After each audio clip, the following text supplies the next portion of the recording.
in this video, excuse me, in this video, we are pulling together some things that we've been looking at throughout the rest of this course and beginning to think about now more of an outward focus.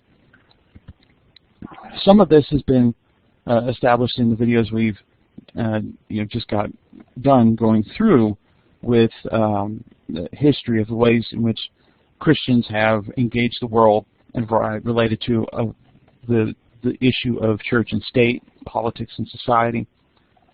Now we're going to kind of take that specific example and move on from that and begin to look at some theological foundation for ways in which Christians should engage the world, or ways in which,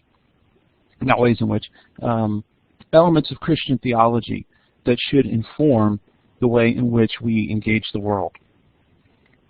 As we mentioned when we were talking about Christianity and society, Christianity and politics, we excuse me, find ourselves in a very challenging situation where we are called to be separate and distinct from the world, yet we also must live in the world to share the Christian message.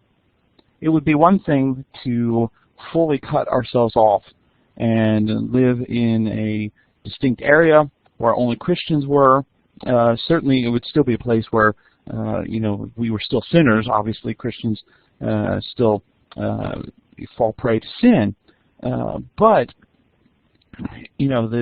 the appeal of being in a region and culture where everybody shared some basic commitments seems to be one that has been appealing to people at various times throughout history. And in fact, there are even calls for that today, of a kind of a separateness that is not just a cultural separateness, but a physical separateness as well, almost a return to a monastic type of approach without the vows of poverty and chastity and some other things.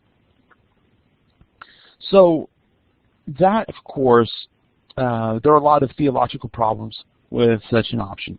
It essentially abandons the world in such a way that there isn't a consistent present Christian witness in the world. So I think that such calls, while appealing and understandable, are not theologically valid or biblically realistic. On the other hand, there is certainly a lot of things that we need to be aware of in our culture that call to us, attempt to pull us away from our commitments to Christ.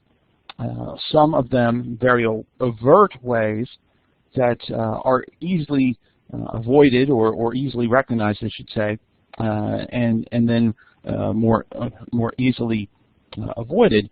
And then there are a lot of other things that are perhaps more subtle, things that we might have some discomfort with, where we say, well, I'm not really sure about that. There seems to be something that doesn't sit right with me about that particular idea or that particular view.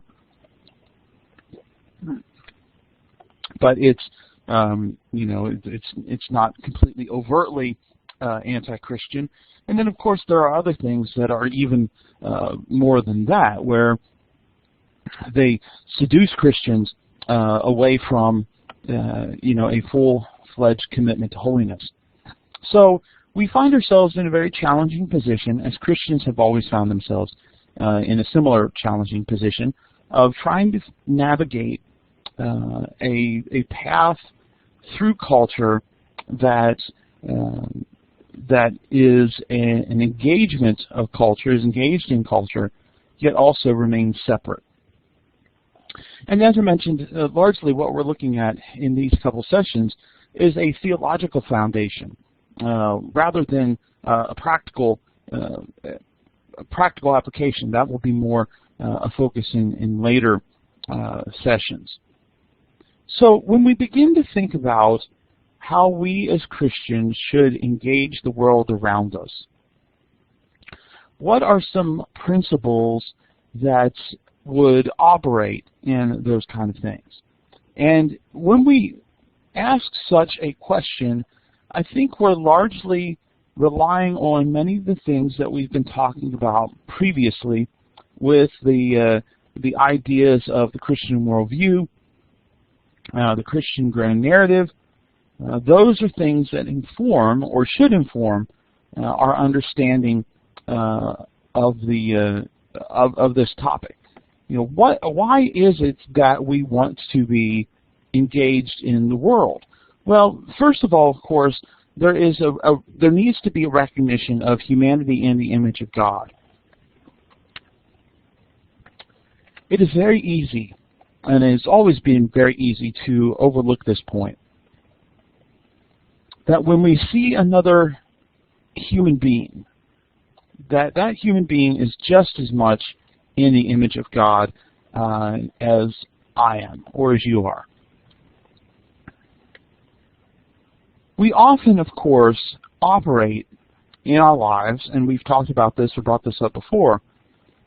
We operate in a habitual mode where we have developed certain habits of thinking and awareness and engagement with the world around us, with reality around us, where we are not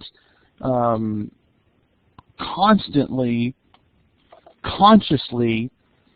making certain decisions. When we approach people, it is rare that we actually think, okay, now that I'm getting ready to talk to this person, I have to bring to mind that this person is a human being created in the image of God, and that should color how I talk to that person. While such a view is true, right, that when we engage someone else, whether that's in conversation, whether that's in seeing somebody that needs help, whether that is dealing with somebody who has cut us off in traffic, right, all sorts of things where we connect with other human beings, we should be operating from a position of this person is a human being created in the image of God. But, of course, we're not going to do that. We're going to act by things that we have internalized, our instincts, our habits. So I guess in some sense, one of the points that we need to think about is making this a habit, is making efforts to habituate the idea that when I encounter someone else, that this person is in the image of God, and that should be reflected, my view should be reflected in how I treat this person, how I talk to this person, how I engage this person, the kind of things that we talk about, the kind of things that I do. All of that should be so ingrained that we don't have to think about it. But instead, of course, we've habituated other views that are reflected in our, talking to people. But of course, a lot of Christian living is about engaging other people. That especially in our society today, we don't spend a lot of time in reflective, alone types of moments. A lot of what we do, and whether that's education-wise, whether that's in a job, etc., is engaging human beings in a variety of ways. Some of that might be face-to-face, some of that might be on a phone, some might be through a text message, through an email, through a social media post. Right? There's all sorts of ways that we engage human beings in fairly consistent ways throughout an average day. In all of those, then, right, one of the foundational things that should guide our interactions is this belief that human beings are in the image of God. Other foundational ideas that we should keep in mind that are very important bedrock principles is that Christ has laid before us two great commands. Now, I'm not saying, of course, that necessarily on the surface this covers everything, right? But the two greatest commands, I think, lay out very important principles for how we are in the world, or how we should be in the world. Right? That these commands cover a lot of who we are and what is going to happen to us in a general day. So, I mean, when Jesus is asked what is the greatest command, and he says, love God with all your mind, your heart, your soul, your strength, that covers quite a bit of human life. And really, of course, the second command that he lays out there is to love your neighbor as yourself,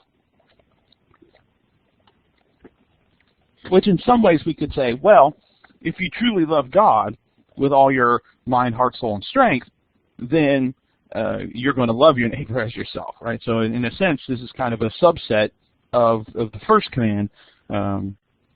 And so if we follow the first command, the second is going to fall into place as well.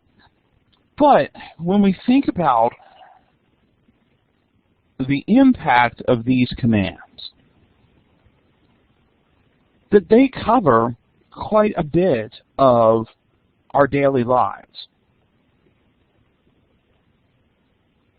Now again, most of us are not going to, as we encounter different things in life, we are not going to consciously stop ourselves and say, what is, in this particular event, what is the action that most loves God? Although, I mean, that's what should guide our decisions, right? That, we come across, let's say somebody begging for money at a stop sign. Right? Most of us aren't going to pause and think, okay, what is the response that is most loving to God? Right? Instead, we're going to act on principles we've already internalized. And so we either will pass by, or we will provide that person with something. Now, we definitely need to be more self-reflective in our lives. We definitely need to be asking ourselves at different times those kind of questions, but we also, and other times, don't have time to ask those questions in any significant detail. Right? If you come to a stoplight and there's somebody asking for money, it's for the cycle of the stoplight, you don't have a lot of time to really make a decision. You kind of have to operate on that that principles that you've already internalized, so that when you see that person, you've already made that decision. You don't have the time to ask, okay, well, what's the thing I should do here in this particular situation? But in many respects, I think, of course, that we do need to take that kind of time at various times to